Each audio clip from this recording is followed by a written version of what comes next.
Let me be, let me breathe. Stop holding on so selfishly. If it ain't love, let it go.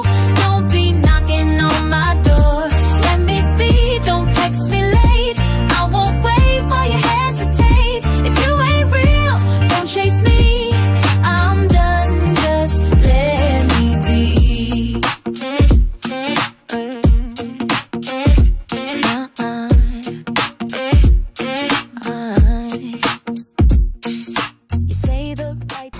Hello， 大家好，又係我 Vivian 啦。咁今集咧就想分享關於我少少嘅近況啦。咁而家咧距離我今年第3個 marathon 咧，只係得少過2個星期啫。咁啊最嬲尾呢一個 marathon 咧就係 Melbourne Marathon 啦。因為其實我今次咧呢個係輕鬆嘅。咁因為啱啱對上嗰次跑完呢個Sydney Marathon 啦，我翻到嚟 Melbourne 咧我就即刻病啦。咁我係中咗流感嘅，咁所以咧我直情病咗多過2個星期嘅。咁好翻咗啦，之後開始跑翻啦。咁但係已經都 push 唔到去30啦。咁啱啱咧就試過2次20之後啦，我而家要做 tapping 啦，即係開始 slow down 翻啦。咁所以咧就冇話即係再加強多啲訓練啦咁樣。咁我都輕鬆跑嘅。但係我自己亦都有一絲絲希望啦，希望唔知有冇機會可以 PB 到呢？因為我上一年嘅 best time 咧就係4個鐘頭15分鐘啦。咁唔知道啊，今次會唔會嗱？就算我快1分鐘我都好開心噶咯。咁希望我可以快到啦。但係我亦都會跟住一班朋友一齊跑嘅。咁而我個朋友啦，阿 Warren 啦，佢就話試下同大家即係跟下佢，可唔可以10科咁樣啦？咁盡跟啦，我都唔知啊。Anyway， 我今年咧我都好滿意嘅。咁好啦，咁因為我最近啦就成日 post 咗好多關於跑步嘅嘢啦。咁咧啱啱咧就多咗有啲人俾啲留言我喎。咁咧咁啱咧有2個朋友啦，就都唔係即係唔係佢2個唔識嘅。咁咧就問咗2條問題。有一個咧就係問究竟點樣可以開始跑全馬咧？咁而另一個網友咧就係問佢啱啱就係處於呢一個足筋膜炎，但係咧佢嚟緊要跑渣馬嘅。咁渣打馬拉松其實而家距離大概3個零月到啦。咁但係佢而家處於呢一個足筋膜炎咧，就唔知點算好啦。咁好啦，我就分開呢2個問題解答大家啦。咁首先點樣開始全馬咧？其實都好難講嘅。好似我呢啲咁嘅師奶咁啦，其實雖然話跑齡有成9年。但係其實我都仲係 BB 嚟嘅咋，即係我唔係 professional 嚟噶。咁再加上咧，我都係同大家一樣啦，由5K、10K、半馬，我半馬咧就跑咗好多次噶啦。我先至隔咗好多年，先至踏出自己嘅 comfort zone， 先至跑呢一個全馬嘅。咁其實點樣為之開始咧？我覺得當你跑半馬嘅情況係去到都比較好輕鬆咁樣完成啦，又或者跑完之後咧唔會令到你個人係好 exhausted 啦。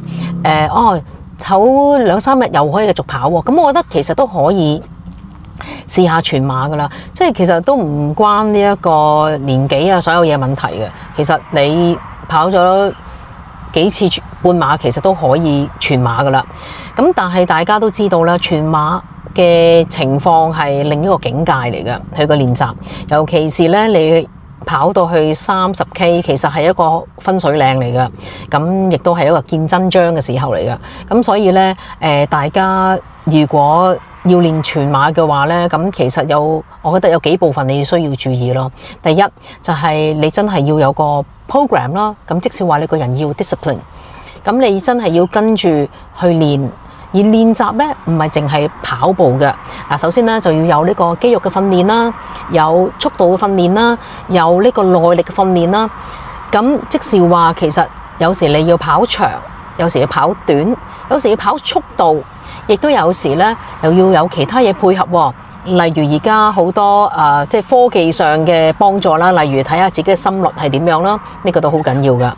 另外啦，你跑步嘅飲食啦，咁其實係唔同噶，因為我跑咗全馬咧，我要食翻多少少 carbohydrate 嘅，因為之前我係無糖低碳噶嘛，咁但係跑全馬係搞唔掂啊，一定撞牆噶啦，一定抽筋噶啦。咁所以一定要食翻啲碳水。咁我亦都要補翻啲優質嘅 carbohydrate 啦。咁大家上網可以 check 下咩叫做優質嘅 carbohydrate， 唔係食薯條啊，唔係食呢個薯片啊、薯條啊、炸雞髀啊，即係唔係呢啲嘢嘅。咁亦都要增加食翻多啲 protein 啦。咁可能要有啲 supplement 嘅，咁所以咧大家你要注意翻飲食。咁另外除咗飲食，除咗睇心率，仲要睇乜嘢咧？就係有一個跑步嘅策略㗎。即係譬如我以前跑半馬，我都唔會食能量 gel 嘅，亦都唔會食咁多嗰啲咩嗰啲嘅 energy bar， 冇呢樣嘢嘅。我通常都係經過水站飲水啊，或者飲下啲 electrolyte 啊，飲下啲 energy drink 啊，咁就算啦。但係全馬咧，其實咧你要有啲策略性去做呢幾樣嘢嘅，即係譬如你要開始幾多 K 要食能量 gel 啦，幾多 K 你要補水補 electrolyte 啦。幾多 K 你使唔使有咁嘅情況之下要飲啲抽筋水呢？嗰啲叫做 cram shot。咁所以都有好多嘢你要注意翻，你先至可以完成一個全馬嘅賽事咁樣嘅。係啦，咁我講到呢一部分啦。咁好啦，第二樣嘢啦，就係關於你響足筋膜炎嘅情況之下點樣去練全馬呢？正咧就處於咧我當時咧今年年頭嘅情況啦。嗱，咁你足筋膜炎啦。顧名思義啦，你真係痛到爆㗎，我都係嘅。我朝頭早一起身咧，兩隻腳咧好似俾針拮咁樣嘅，拮到咧痛到咧，你要用5分鐘嘅時間，你先至可以 warm up 到自己，先可以行。咁我咧其實去見 physio 咧，長達咧接近4至5個月嘅，咁亦都好 regular 去做 massage 啦。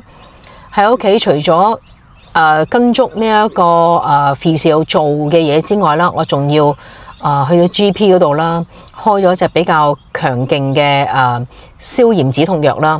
咁所以咧，我都要成日做呢幾樣嘢㗎。咁樣咧喺屋企又要做好多強化肌肉啦，又要鬆翻小腿啦，做多啲 exercise 啦，去做 backup 同 recover 嘅。咁但係我亦都會跑步嘅。咁當然個里數唔會話超級多啦。尤其是我最痛嗰段期間咧，就係啱啱咧名古屋馬拉松之前嘅1個月，咁所以咧我嘅里數都係去到22 K 度啦，我已經頂唔順噶啦。咁但係我都仍然堅持去繼續有跑步嘅。咁我完咗呢個名古屋啦，我跑咗係4個鐘頭50分鐘啦。我其實都好收貨，因為以我當時嗰個 condition 咧，我覺得我完成到我已經係好開心。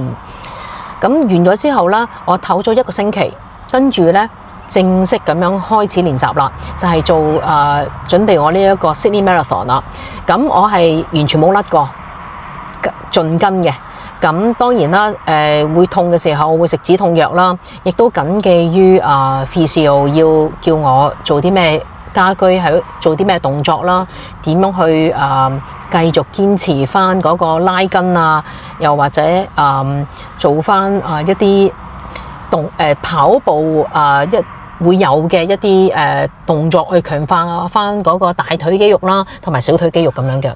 咁我做完咗之後啦，咁我其實響 Sydney Marathon 之前嗰個零月啦，其實我個足筋膜炎已經差唔多好翻晒噶啦。咁而家我都唔痛，亦都唔需要食止痛藥。我跑完30 K 我都冇乜問題嘅。咁我真係好多謝即係我自己嘅堅持，多謝自己，多謝身邊嘅人。咁好啦，咁我暫時都分享到呢一度啦，唔知幫唔幫到大家喎？如果大家咧有啲乜嘢想知嘅咧，又都唔介意我呢個新手所講嘅咧，咁你話俾我知啦，留言話俾我知，我響其餘嘅時間咧再分享翻我一啲少少嘅心得。好啦，分享到呢一度，多謝大家收睇，下次見，拜拜。